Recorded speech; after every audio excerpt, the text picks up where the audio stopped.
नमस्कार, आप देख रहे हैं सीटी न्यूज। मैं हूं आपके साथ प्रियंका।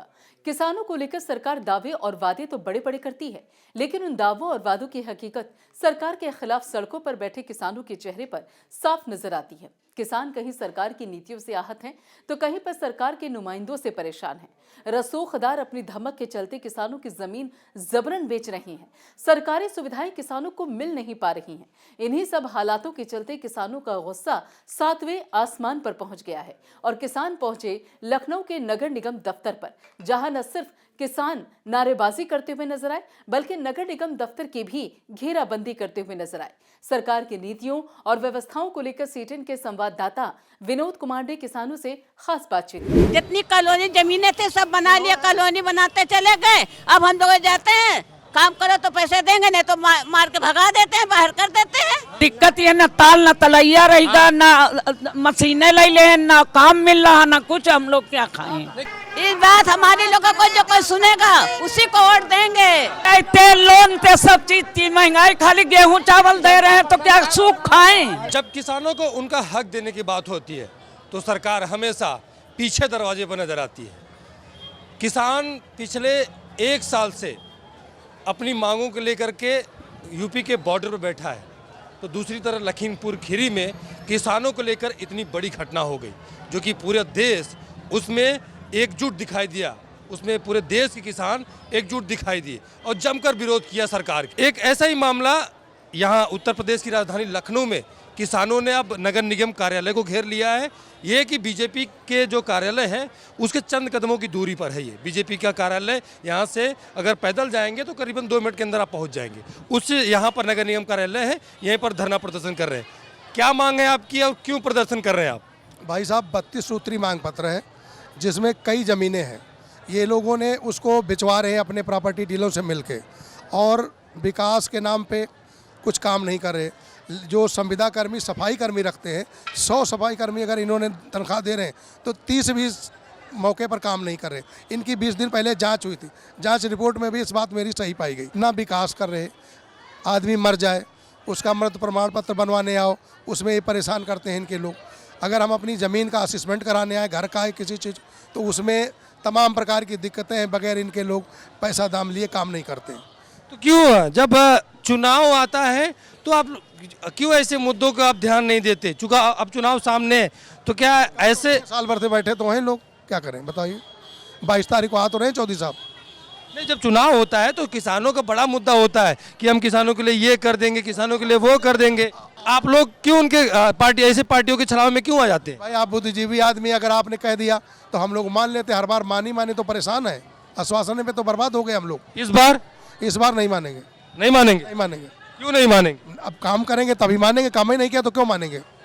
हाँ, जब काम नहीं किया तो क्यों मानेंगे? ऐसे धरना प्रदर्शन कब तक करते रहेंगे? जब तक जिंदा रहेंगे। और क्या, और विकल्प क्या मेरे पास?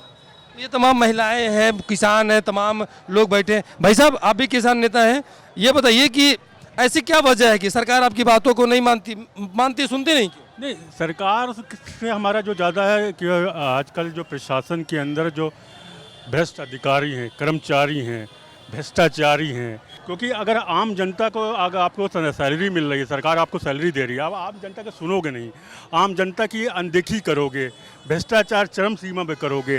किसान जानबूझ के यहाँ मेला लगाने नहीं आया है, उसकी परेशानी जेन्युइन है तो ही यहाँ पर आया है। कोई अपना घर परिवार, छोटे छोटे बच्चे, माता बहनें यहाँ पर आई हैं, घूमने फिरने नहीं आई, तो जेन्युइन परेशानी लेके आई। आज का अगर ये शासन प्रशासन के लोग भ्रष्टाचारी ना होते, अगर आवाज़ नहीं उठाएंगे तो ये सर पे चढ़ते जाएंगे। तो इनको सबक सिखाने के लिए हमको जन आंदोलन भी करना पड़े तो करेंगे। कौन सा भ्रष्टाचार है? कौन सा? बहुत सी है, आपको पूरा ज्ञापन मिल जाएगा, आप पूरी लिस्ट ले। भाई साहब, आप बताइए कौन सा भ्रष्टाचार बता रहे थे? अरे एक भ्रष्टाचार क्या बताएं भैया, कौन सा एक बताइए? अरे तो सारी जमीनें बेचे ले रहे लखनऊ, इससे बड़ा भ्रष्टाचार क्या हो सकता? अधिकारी बेच रहे हैं? अधिकारी न बेच रहे हैं तो किसकी औकात है?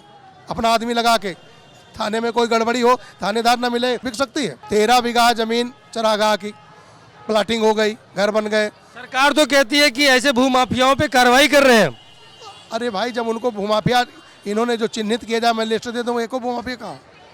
भूमाफिया तो जो उनके दुश्मन है उनको भूमाफिया है। तो ऐसी तमाम मुद्दे हैं जिसको लेकर किसान के जो नेता हैं, जो किसान हैं, वो सरकारी महकमे को घेरते हुए नजर आ रहे हैं, जो सरकारी अधिकारियों पर आरोप लगाते नजर आ रहे हैं और कह रहे हैं कि इस बार जो राजनीति के मतलब कि जो इस बार चुनाव है सामने, कुछ ही दिन में चुनाव है, तो इसमें किसान जो है इस बार सतर्क दिखाई दे रहे हैं कि इस बार किसी के छलावे में नहीं आएंगे और अपनी जो उनकी बात को सुनेगा, जो उनकी मांगों को पूरा करेगा, उसकी तरफ वो जाएंगे। हाँ दादी, दादी क्या कह रही हैं? दाल तलैया कुछ नहीं ना हमारे लोगों को। क्या कह रहे हैं, क्या कह रही हैं? हमारे लोग खेत थे, सब कुछ ले लिया, ना उर्दैया है ना मुर्दैया, कुछ नहीं। ना आलमबाग जाते हैं मुर्दा लेके, जितनी कॉलोनी जमीनें थी सब बना लिया, कॉलोनी बनाते चले गए। अब हम लोग जाते हैं, काम करो तो पैसे देंगे, नहीं तो मार के भगा देते हैं, बाहर कर देते हैं। कोरोना भर हम लोगों को काम ही नहीं कराया, एक एक पैसे भंगी बने हैं। क्या तो क्या खाएं भैया? गरीब क्या दिक्कत? दिक्कत ये ना ताल ना तलैया रहेगा, ना मशीनें ले ले, ना काम मिल रहा, ना कुछ। हम लोग क्या खाएं? नहीं, किसानों को तो कहते हैं ना कि बहुत सारी सुविधाएं दे रही हैं। क्या सुविधाएं? कोई सुविधाएं नहीं है, कुछ नहीं। मुर्दा रखे जगह नहीं, वहाँ पैसा दियो तो मुर्दा रखो फूको, और कहीं जगह नहीं ना। हम लोग कहाँ जाएंगे? नहीं, अच्छा परेशानी हो रही है। हाँ बिल्कुल परेशानी भाई। अच्छा दादी, चुनाव सामने है, चुनाव किसको चुनोगे? देंगे वोट नहीं देंगे हम लोगों को, जल्दी मुआवजा नहीं। हैं? ज्ञापन सबको लेना है, ज्ञापन सबको लेना है। नहीं नहीं, चुनाव सामने है, किसको वोट जाएगा फिर इस बार? इस बात हमारे लोगों को जो कोई सुनेगा उसी को वोट देंगे। किसको वोट? जो सुनेगा उसको देंगे, जो सुनेगा। पहले हम लोगों को मिलना चाहिए मुआवजा, तब तो वोट देंगे, मगर देंगे नहीं। सरकार में दिक्कतें हो रही हैं। हाँ बिल्कुल दिक्कतें हो रही है, बिल्कुल दिक्कतें। महंगाई, तेल, लोन पे सब चीज की महंगाई। खाली गेहूं चावल दे रहे हैं तो क्या सूख खाएं? तेल वो महंगा होगा, सब्जी वो महंगी, क्या गरीब आदमी? मान लिया पति नहीं, लड़का नहीं, हम लोग क्या खाएं? तो किसान है, किसानों को तो दिक्कत हो ही रही है। हाँ दिक्कत है ही है, तभी तो हम लोग दौड़ रहे हैं। वीडियो जर्नलिस्ट सूर्या के साथ विनोद कुमार, CTN न्यूज, लखनऊ।